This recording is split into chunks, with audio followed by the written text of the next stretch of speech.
Hey everybody, so tonight I'm talking about dog tags, kill cards, and flack patches. I'll explain what all of those are in a minute. Before we get started, you'll have to excuse how my walls look like shit.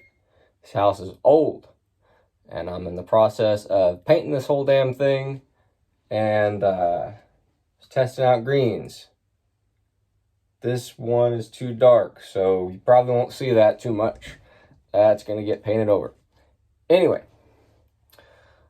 dog tags, kill cards, and flack patches. So I figure everybody already knows what a dog tag is.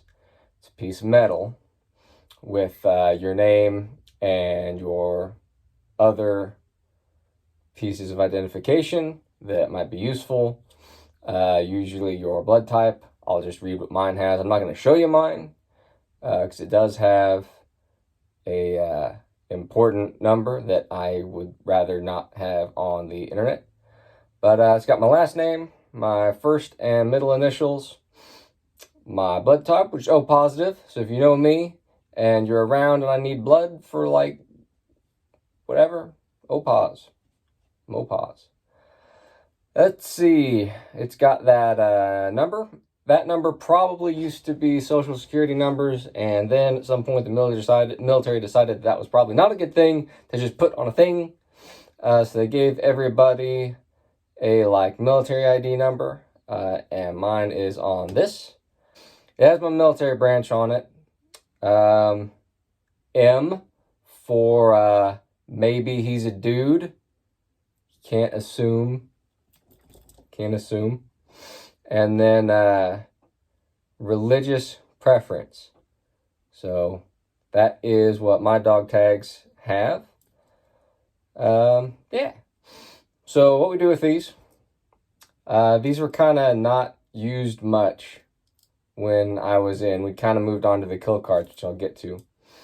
But dog tags, you're supposed to wear one around your neck. And then, I don't know if the rest of the military does this, but Marines, we lace a dog tag into our right boot. That way, if all they find is your right boot, you can still get ID'd.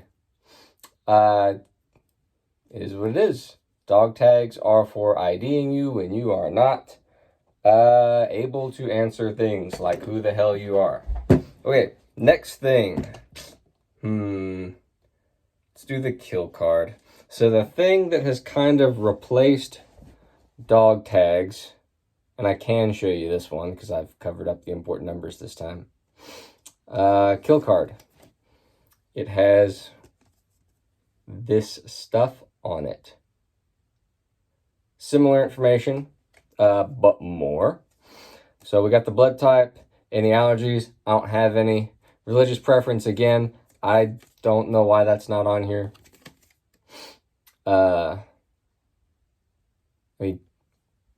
Being dead, I don't think I'd have a religious preference. It's called a kill card for a reason.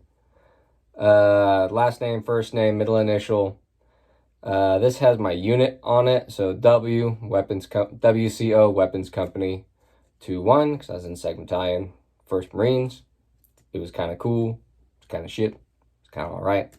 Anyway, these ones have the last 4 of my social security number, which I don't know why they have that, because it's also in the admin number, which is why I covered that up too. The admin number is WR, and then the last 4 is social security on this particular kill card.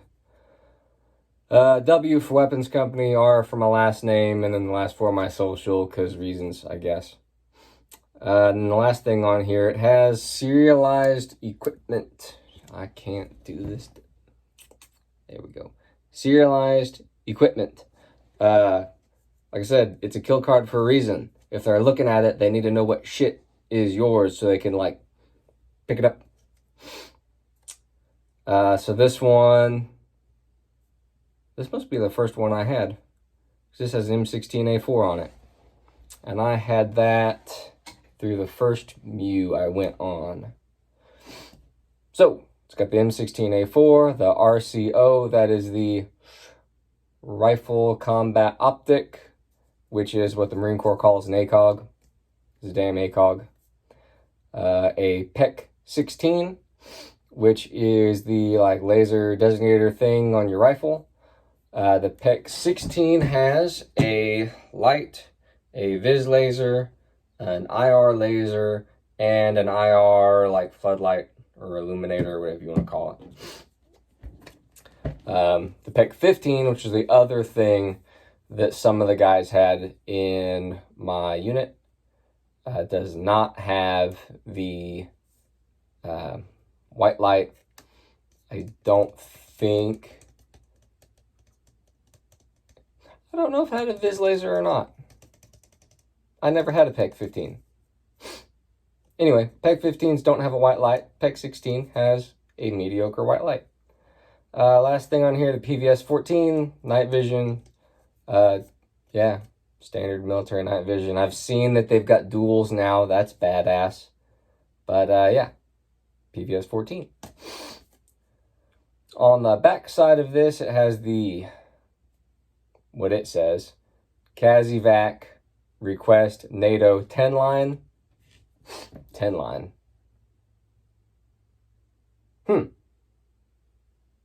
Interesting. Normally it's a 9 line. I don't know why this has 10 on it. But again, it's a kill card. If somebody's looking at it, there's a problem. So on the back side, when you get this out, when you pick your buddy up, and you pick up the radio, and you call the people with the better medical stuff, the helicopters and shit, and probably the bigger guns. Except I was in the combined anti-armor team, so we had the bigger guns. Anyway. CASEVAC 9 line. So, if you got to evacuate somebody, they're probably like a casualty. CASEVAC. 9 line are the 9 things that you have to tell the people when they come and get you. We put one in our left shoulder pocket. And I feel like we had one in our right cargo pocket, maybe, or right hip pocket, because I've got 2 of them. So we had these on us, because reasons. Last thing, also had to cover up a number. This must have been for the second MEU I went on, because my number is different. It is SR. Last 4 of my social. S for Sam. But this is the patch that we would wear on the front of our armor, right here on the center of our chest. So, you know, in training, there was once or twice that I was calling up the CASEVAC, once or twice, and instead of going for a dog tag or the kill card, like, the basic information that you need is right here. Who they are, what their number is, what the blood type is. So that was super convenient a couple of times to just come up to a dude, rip that patch off, let the other dudes do the medical stuff, get on the radio, and start giving that 9 line on the kill card, just using the patch and knowing what the rest of their information is. So, IDing dudes on the battlefield, dog tags, old school shit. Maybe find one in the right boot of one of them Marins. Kill card, left shoulder pocket, probably the left hip pocket, right hip pocket, probably. Flak patch, right there on your chest, all the time, looking fucking cool. And then the Z-Mist and 9 line and all in the admin pouch. Alright. So that's all I got on that. I'll kick out a video on the 9 line and the Z-Mist here in just a bit. See y'all.